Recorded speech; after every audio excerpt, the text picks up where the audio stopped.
strade malmesse ai due incroci che sono qua. Questo qua vicino alla rotatoria, che per arrivare al semaforo è un disastro.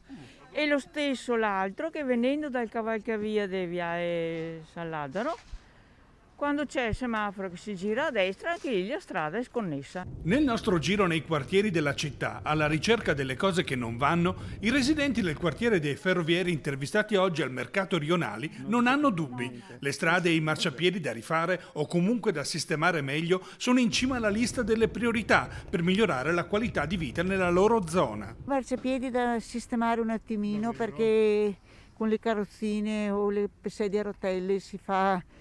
non è semplice, quello sì davvero. Per esempio perché attraversa via Vaccari verso la farmacia, ecco lì i marciapiedi sono un po' sconnessi.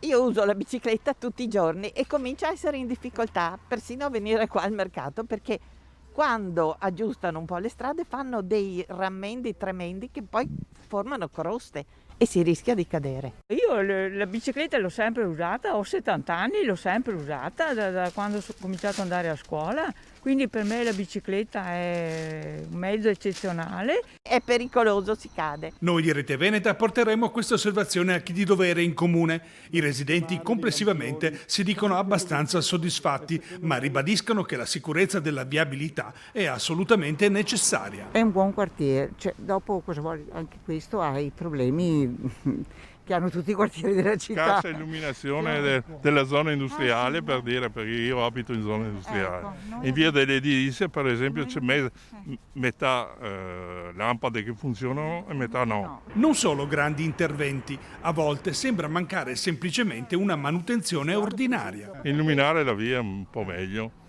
in modo migliore, insomma, visto che le lampade ci sono già, basta cambiare la lampadina.